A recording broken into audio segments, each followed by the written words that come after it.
Hi everyone, this is Dapper Ambition. I'm your host Nalani Selvasingam. So right now in Ontario, we are in step 3. So initially when they rolled out this step process, they said that in each step we will be in it for at least a minimum of 21 days. They're going to see how it goes. Do the numbers drop? Do they stay the same? Do they get higher?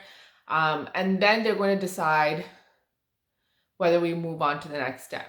So, but either way, minimum of 21 days. So, step 2, we should have entered on July 2nd. So, the day after Canada Day, which is a holiday.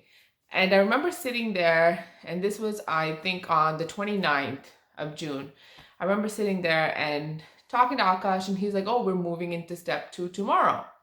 And I was like, "Oh, yeah, I thought it was supposed to be on the 2nd." And then I thought about it, and I was like, oh, like they want everyone to be a little bit more free on Canada Day because it's a holiday, and I felt this like happiness, I guess, or this joy, this like, I was like, oh, it's so nice of them. Isn't it so nice of them that they would move up the date? They didn't wait the 21 days, they did 19 days just so we can actually enjoy the holiday a little bit better. Like, isn't it so nice of them?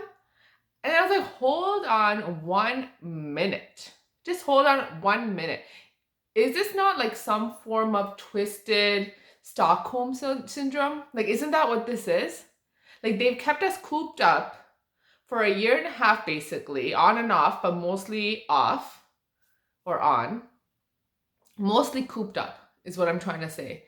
And just a little bit of kindness, like the smallest amount. And we're like, oh my goodness, this is so nice.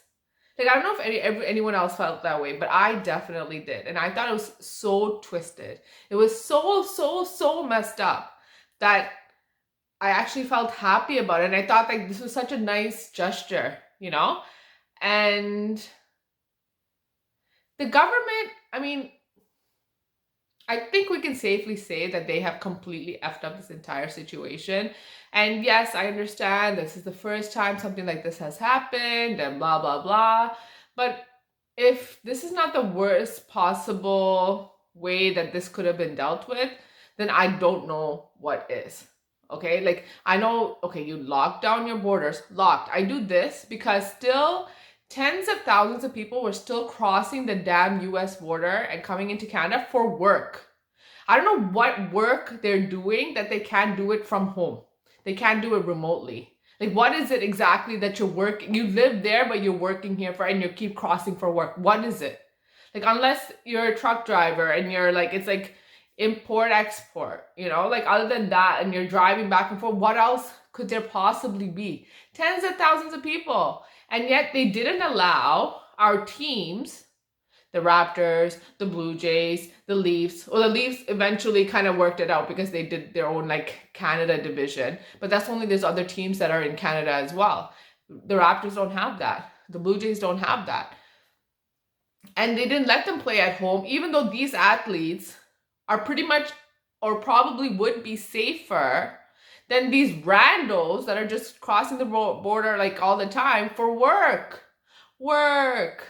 Okay, it made no sense to me. The athletes would be, on their team bus. They would go to the airport. They would get on a private flight and then they land here and they go straight from the airport. They go to their hotel and they in their hotel they're quarantining pretty much. They're just staying indoors until they have to go practice or they have to do something, go to the facility. So why was that not considered safe? Like,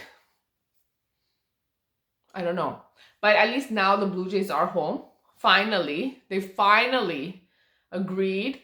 There was a chance that it wasn't going to work out for this July 30th long weekend, because it was just such a short time and they didn't think they would be able to get the approval. And if they did it, then it wouldn't be until the end of August, like pretty much almost like Labor Day-ish time that they would come or they would allow them to play at home. But anyway, they did say yes, they rushed it and it was like very quick that they decided that they're going to be playing at home, and now they're playing at home, which is so exciting. And I was watching, because I didn't get to watch the game, unfortunately, the first game back, because I had like other stuff going on, but just watching the highlights after, and I was tearing up. Just the thought of it. Like I was just like in the car thinking about what the Jays are gonna be playing.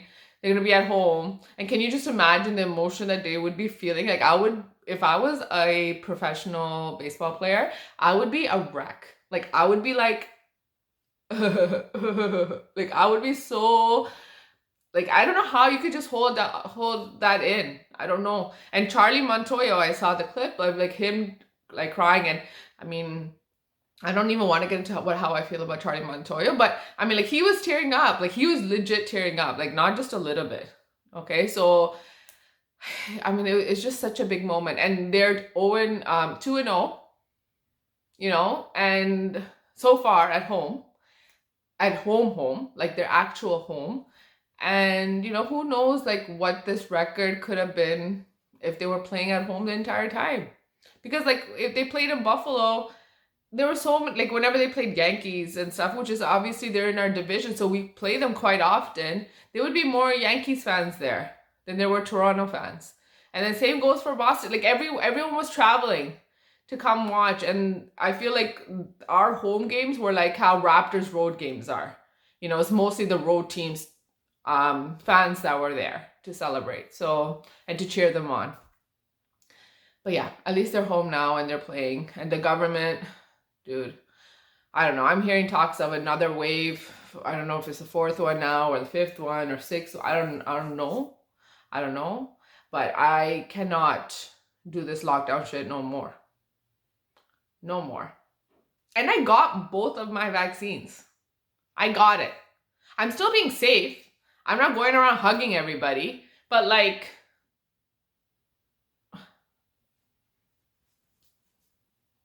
what? Anyways, I am happy that they've opened up stuff.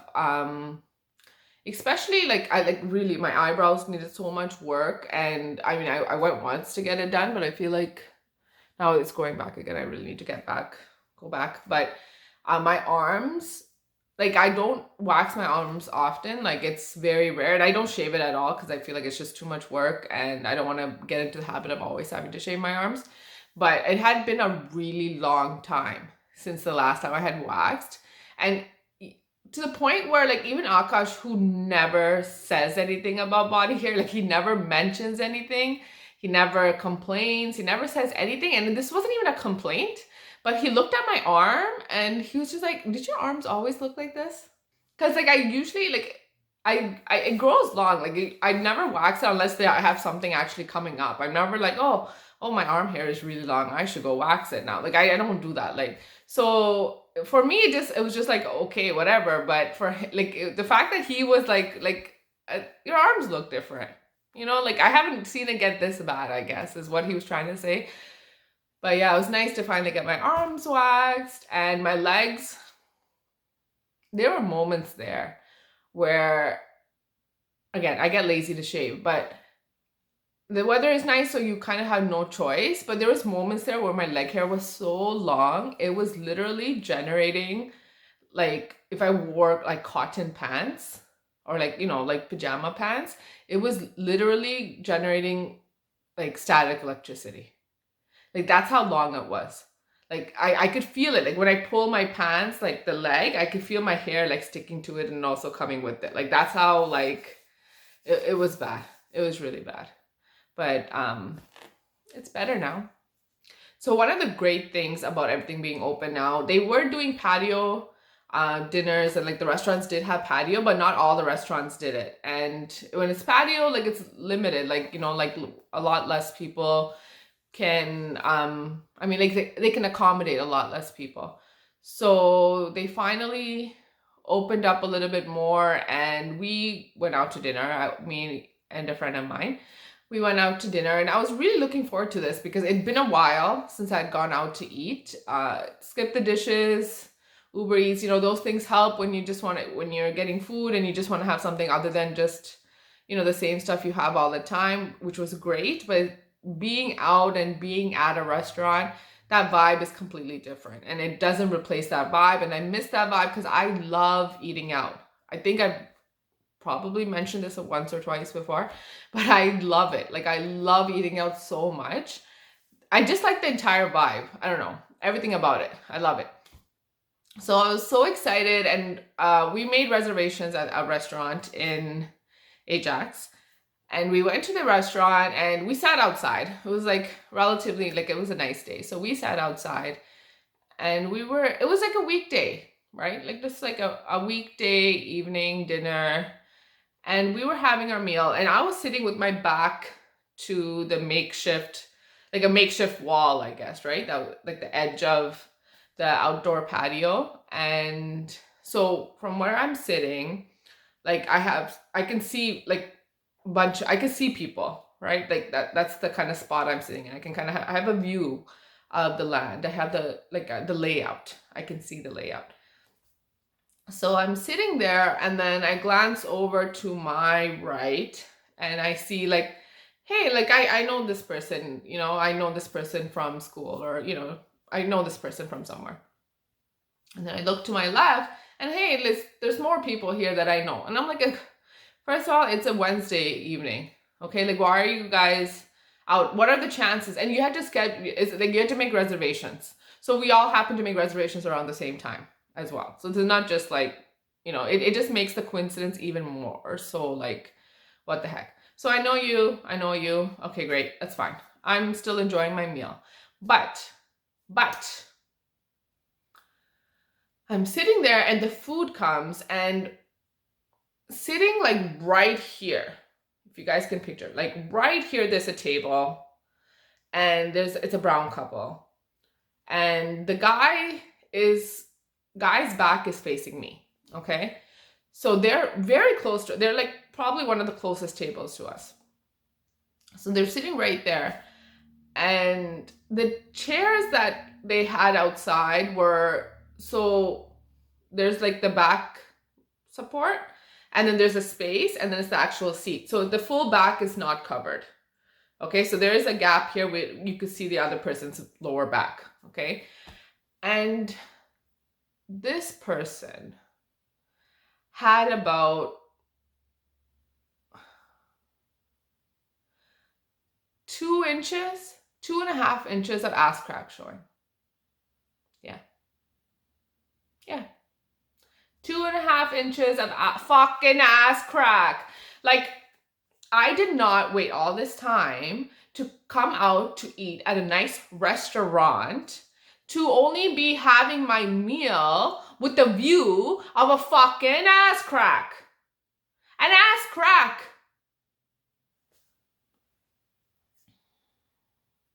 Like, why can't people just pull up their pants? Just pull it up. Pull up your damn pants. I don't understand it. I don't understand it. There is no reason why I should be looking at an ass crack. Ever. Especially in a food setting when I'm just trying to enjoy my meal. I was so disturbed by it. Like, because you can't help it. It's right there. Like, I do this. It's right there. 2.5 inches, people. Okay, 1 inch, 2 inch, 2.5. This much ass crack. Okay, it's a brown guy. That much ass crack. Not that it matters that it's a brown guy. Like, anyone's ass crack is just too much ass crack, personally. But I was enraged. I was disgusted. I was embarrassed for him, because it's not like I could go and tap him on the shoulder and be like, dude, I can see your ass crack. Like, I couldn't say that. He didn't know, right? I mean, I'm assuming he didn't know. And I don't think I'm the only one that noticed it, because there was another couple like kind of next to me, and I saw people kind of glancing, and she may have also noticed it. But why can't you just pull up your pants? Just pull it up. And like, okay, at least when you're sitting down, like hold your pants up while you sit down. That's how people should be sitting down. Hold your pants, unless your shirt is long enough to cover everything. You hold your pants up, and then you sit down like that, and then you let go. And then you check. I do that all the time. I don't know why other people don't do it. I just kind of, do this just to make sure like there's nothing like, even skin. I don't even want to show skin. Okay? Because I mean, like, who knows what's going to be like ruin someone else's appetite. I don't know.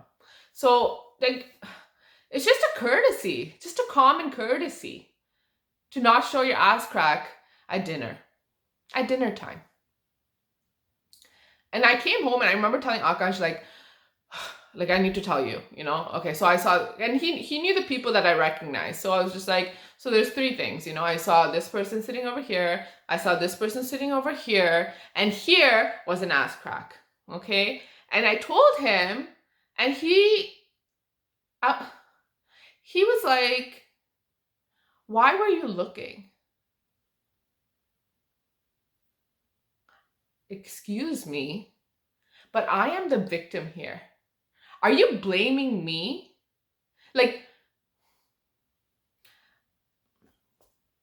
it was so upsetting, okay? So upsetting that he would blame me for this person showing his ass crack. How can you help it? That's human nature. You see, like, it's just like a fucking like car wreck. You don't want to look, but you want to look. You can't help it. Okay? So I didn't want to look at that ass crack, but it was right there. Every time I looked at my friend to say something to her, I'd be like, I couldn't help it. But I didn't even tell her about it. Like I was at least trying to save that guy a little bit of dignity. So I didn't even tell her that, this is what I'm looking at. And also, God forbid, she turned around and looked, and then she also, lost her dinner. So I just can't believe he blamed me. Like, why are you looking is what he asked me. I'm sorry, I didn't go out of my way to look at it or to see it or for this to even be the situation. I didn't seek it out. Okay, it just happened to me. Again, I am the victim here. And how dare you victim blame? How dare you? All right, enough about that. I think I said ass crack about 35 times, which is also my age. And that's odd that that's the number that came up. But anyways, so you guys know how much I love cooking shows. And if you don't know, now you know. Okay, I love cooking shows. MasterChef Australia is one of my favorite shows. They have US, they have the Canada one that I know of as well, but the Australia one is so good. It's so good because the chefs actually, they're really put through the ringer.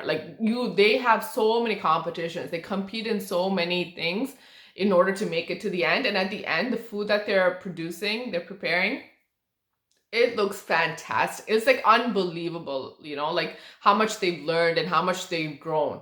I don't think it's the same with Canada and US. And you don't get to know the contestants as often or as much because on a more personal level, as you do MasterChef Australia, because again, it's a shorter series. MasterChef Australia has 5 episodes a week.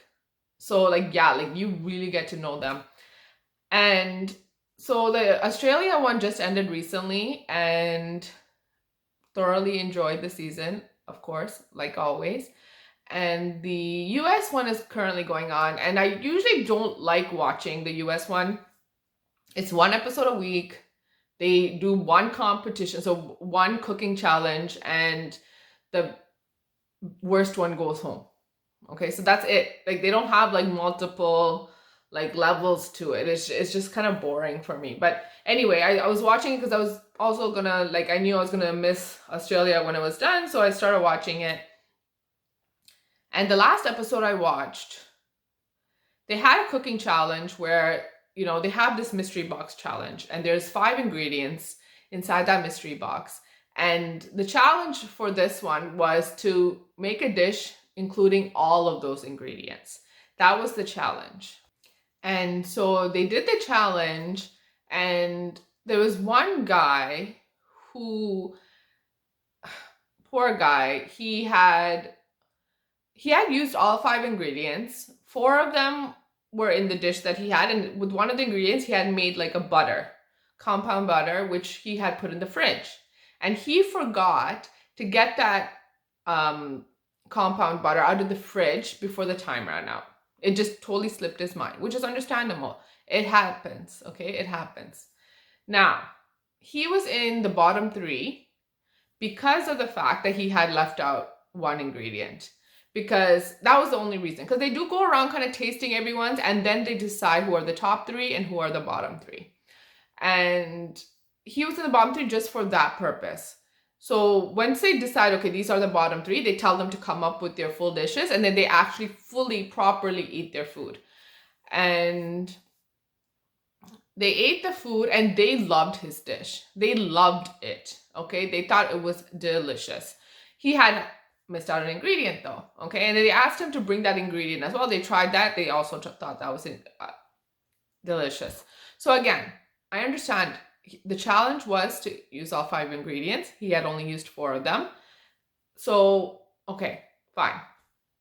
The other 2, they hated their dishes, especially one of them. They hated every aspect of it. There was nothing that they enjoyed. One of the judges, who, again, this is one of the reasons why I prefer Australia, because they're not bitches. They're not rude to these contestants. If they don't like it, they tell them they don't like it. But they don't do these like all these dramatics to be like extra like rude to these people, or, you know, like even Gordon Ramsay, who can be very harsh.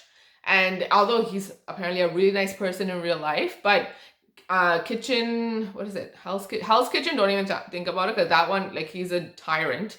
But on this show, he's not that bad. But sometimes he is harsh, a little harsh. There's another one. It's a Italian one, the bald Italian one. Him, okay? He takes the plate of food and he just for the sake of, and he just kind of throws it, like it makes a big platter, and it's just like, because he's like so unimpressed with the food, and he's not a chef, he's a restaurateur, okay? But he knows good food. I'm sure he knows good food and blah, blah, blah. So that's what he did to that guy's plate of food, okay? And sometimes I'm just like, you guys are just trying to, like, it doesn't, like, it almost seems like it's just like fake meanness, like, you know, like you're just trying to put on this thing to make it seem like, oh, this competition is so tough and blah, blah, blah, and like, look how harsh we are, and because we take this very seriously, and, you know, these are home cooks that are cooking for you. Like, keep that in mind as well, okay? Anyway, so they hated that guy's dish so much, okay, so much. And do you know who went home? The guy who made the delicious food where one ingredient was left out. That's who went home. And I was so infuriated because I've watched so many seasons of these shows before, and you do look at what's the bigger mistake. Leaving out one ingredient or making the shittiest food possible that you guys hate it totally. You have to look at that too. And you have looked at it in the past, because I know when it's a contestant that you favor, that you really like, and you want to go far in this competition, you make excuses for, like, you make decisions that favor them. You know what I mean? Like, if this guy who, I mean, like, he's been doing well, yes, but is he one of their favorite contestants? Probably not. And I think that's why they sent home, to kind of send a message like, even if you make one small mistake, we're going to send your ass home, because that's how strict we are when it comes to these rules, when I've seen you not do that before. And if that's the case, the challenge was to use 5 ingredients, you only used 4, so we're going to send you home because that you didn't fulfill the brief, you didn't meet the challenge. That's fine. Then why did you have to eat their food? Why did you have to put this whole show eating their food, acting like there's still a chance this guy can stay, and then saying, no, you didn't meet the thing, so you're going home? If that's what you're going to base this off of, why even try their food? Why? As soon as they said, because I knew, yo, they're going to pull this shit, because they, like, again, they're just trying to send a message. They're just trying to make it seem like, oh, like, we're so cutthroat here. Like, fuck off. Fuck off. As soon as they said his name, I turned off the TV and I'm like, yeah, I'm no longer watching this, because this is fucking bullshit. It makes no sense to me. It makes absolutely no sense to me. And I can name about 3 other contestants that are in the final. They only have final 15 and they eliminate one person every week. Okay, so you have 15 contestants, you eliminated. I can name 3 people and whoever is left. That if that was the person who had left out that one ingredient, you would not have sent that person home. You would not have. And I'm willing to bet the money that I do not have on that. Yeah, so clearly I was a little angry today. There's been a lot of pent up frustrations, if I may. And I don't know, I just had a lot to kind of let out because the last couple episodes have been episodes with guests. And although I do, like I said, I do enjoy those episodes, I do enjoy having guests on and learning about their experiences and having them talk about it, because it could not only be a motivation to me, but to maybe people listening too that are kind of wanting to go down like that path, or have some sort of interest that they aren't pursuing because of whatever might be holding them back. So I do enjoy those episodes, but these rant episodes really help a lot too, because I feel better. I already feel better. And here's to having more of those rant episodes. There's a lot of things, trust me. Trust me, I have written a lot of things down, and you should be seeing it in the next few weeks. Thank you so much, everyone, for listening. If you have any thoughts on today's episode, please do not hesitate to reach out. And like always, don't forget to like, share, and subscribe. And yeah, share. Okay, share with your friends. Send this clip to them. Remember people used to do that all the time when it's like a YouTube link and they'll just send it over to you, or they'll forward it to people. Like, do that. And I used to hate it because I'd be like, oh, I don't want to watch this crap. Whatever crap you're sending me, I probably don't want to watch it. I'm probably not interested in it. But but maybe they might be interested in it. Grateful, thankful, blessed. Peace.